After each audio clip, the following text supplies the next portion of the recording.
Welcome back. So as we've told you, the narrative is exceedingly positive this morning. What about individual stocks? It's time to talk about the CNBC-TV18 list of top stocks to watch. Nigel is first off the crease with Grasim. How did those numbers look, Nigel? Well, a little weaker than expected. Now, we're looking at the standalone numbers out here because in the consolidated numbers, you'll have Aldertech as well as AB Capital, and we already have both those two. So standalone numbers is a smaller part of the SOTP, but it was a bit of a miss. Top line was bang in line. You're a little bit higher than what we were working with because volumes were a little bit better. But on the EBITDA front, it came at around 600 crores. We were working with a number of around 640 crores. So a mild miss out there. The VSF business actually did quite well, and it beat what most analysts were working with out there. The problem is on the chemicals business. It did miss estimates by more than 10%, so that's a problem point out there. The net debt has gone up, but that's on expected lines because they're spending more on the paints unit, which is likely to get commissioned from Q4 onwards. So those numbers a little bit subdued. So the stock will be reacting to that. Okay, all right. So we'll watch out for Grasim. Ekta joins in next on a bunch of stocks from the hospital space. Ekta, good morning. Morning. Well, I'll start with Narayana, which I expect the stock to be in the green because the revenue was up 14%, margins 23.6 versus 21%. And in fact, they've come in at a multi-quarter high and the profit was up 34% year on year as well. Q-on-Q, the margins have improved as well. Like I mentioned, multi-quarter high with a Q-on-Q improvement in profit. Cayman Islands, the revenue was 31.5 million versus 29.1 million year on year. So there's been an improvement within that hospital, which they operate outside of India. As to DM, I expect the stock to probably be in the red. They have operations in Gulf as well as India. Revenue was up 18%, margins 11.4 versus 11.3%, but they've recorded a loss on account of an exceptional outflow of around 54.6 crores. Margins have come off a little bit on a Q-on-Q basis as well. Now, the company has updated us with regards to the restructuring and the separation of the Gulf as an India business. Negotiations with shortlisted majority bidders for the Gulf business are at an advanced stage. The promoters intend to continue participating in the Gulf business and hold on to stake in the buyer entity. But the process is taking longer than expected given the size and the complexity. So maybe that particular line could weigh on the stock this morning. Okay, Ekta, thanks very much for that. Do note we will connect with the management of Narayana Health at 9:30 here on Bazaar a little later down the show. But NMDC is the next one we're focused on. Nigel. Well, those numbers are a little bit disappointing, actually, NMDC. We already have the volumes numbers with us, but the volumes number as well in comparison to what was given on the provisional basis was a little bit lower. So the revenues and the EBITDA number should come up in the screen. On a year-on-year basis, it looks good, but it's still lower than what the street was working with. And the problem is in margins, because in Q1, they did margins in excess of around 35%. And that's come down to sub 30%. So clearly some kind of margin pressure. The big miss though came in because of realizations. And the realizations, if you look at it on a year-on-year basis, is looking good. But on a quarter-to-quarter basis, it's down by close to around 700 rupees. And that's where the problem pocket was. The street wasn't working with such a big decline in terms of realizations. One probable point will be that the contribution coming in from Karnataka is higher. And remember out there, because the iron ore sales over there are auctions, so some part of that money is kept back. So that could be one of the reasons why realizations were a little bit weaker. The profit number was up by close to around 6%, but the other income was much lower. I'll tell you what, the stock could react marginally negatively. But the good news is from Q3 onwards, realizations will look up because they have already taken a price hike, and also globally iron ore prices have shot up. Numbers go down as a miss, but I expect the stock to recover from the day's low. Let's hop across to Abhishek, though. He's here to tell us about Manappuram. Hi, Abhishek. Morning. Morning, Nigel. So, Manappuram reported a good set of numbers. The AUM growth was about 27% YOY and about 5% sequentially.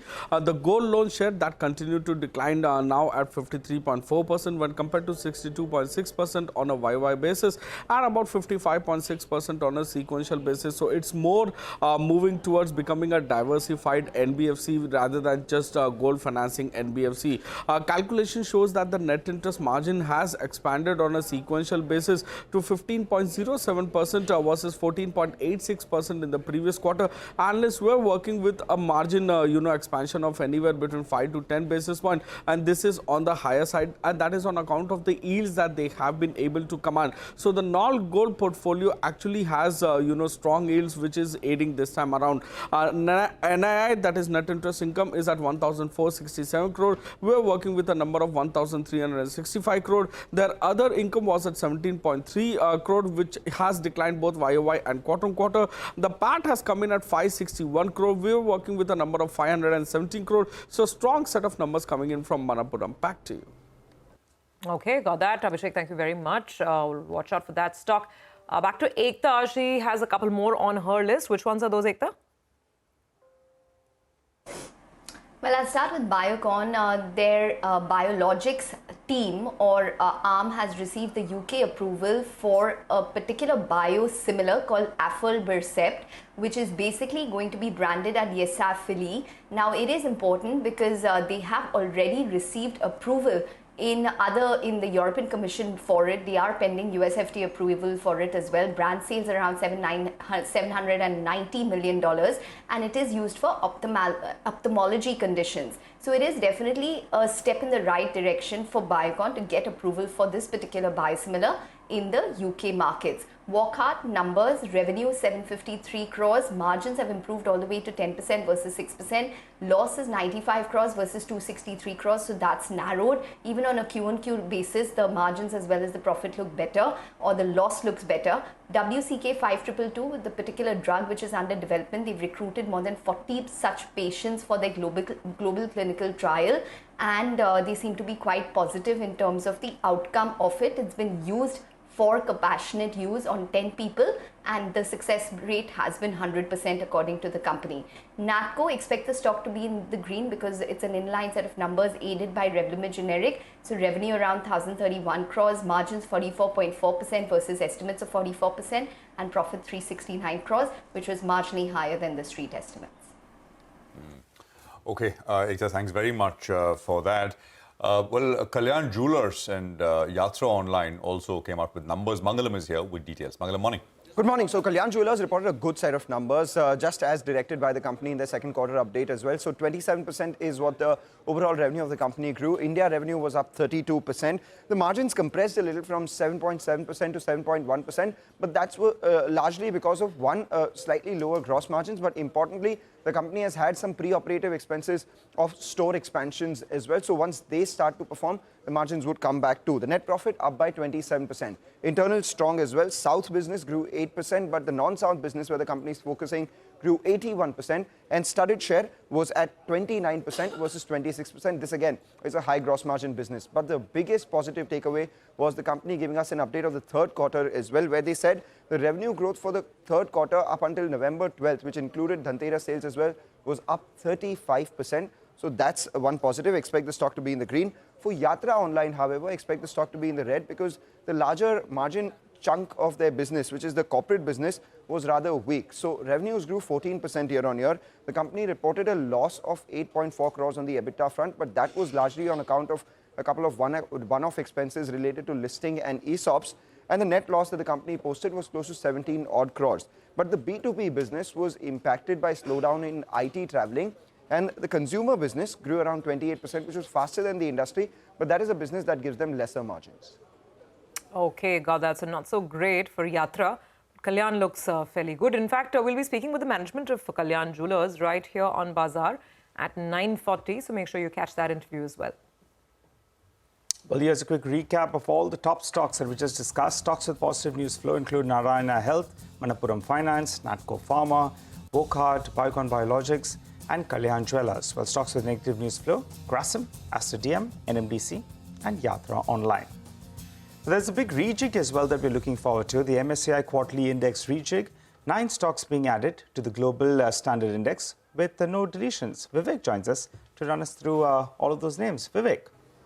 Well, good morning. That's right. So early today morning, MSCI, as part of the global standard index rejig, they went ahead and updated the list of stocks that they have updated and adding to the global standard index as well as the other indices that MSCI India actually runs. Now, when you're talking about this particular list of stocks, remember, whole host of quant analysts have already started penciling in these names, well in advance. So a lot of names are along the lines of what was already penciled in as far as analysts were concerned, especially quant analysts. So now on November 30th, the actual flows will come in, and these flows will come in from passive fund managers. Now, this is a net inflow event as far as India is concerned. concerned, and it's a significant inflow event. Over $1 billion of inflows is what India will receive on November 30th on the back of this MSCI rejig. So which are the stocks that are in focus? The first stock is APL Apollo Tubes, Tata Motors DVR, Macrotech, there is Lodha, Tata Communication, Persistent Systems. This particular stock will see inflows of over $220 million, quite material over there. IndusInd Bank, we highlighted this particular name as soon as the foreign shareholding update had come out, given the fact that now there is enough headroom for MSCI to add this particular stock, and it has come in as per expectations. Polycab 197, that is a Paytm, and Suzlon too makes entry this time around, and sizable inflows of over $241 million. No additions like you mentioned. Along with that, the India Small Cap Index, that is the MSCI India Small Cap Index, sees 42 additions and 19 deletions. Amongst them, the top names that are likely to see quite a bit of action are Gateway District Parks, Aluvilia Contracts, as well as Gokuldas Exports. Okay, well, we'll take a quick commercial break here. Vivek, thanks very much for that. We'll be joined by Deven Choksi, Managing Director at DR Choksi FinServ, to discuss some fundamental stock analysis. A little later, we'll also have the management of Kaplan Point Labs to discuss the company's performance for the quarter gone by. Stay tuned.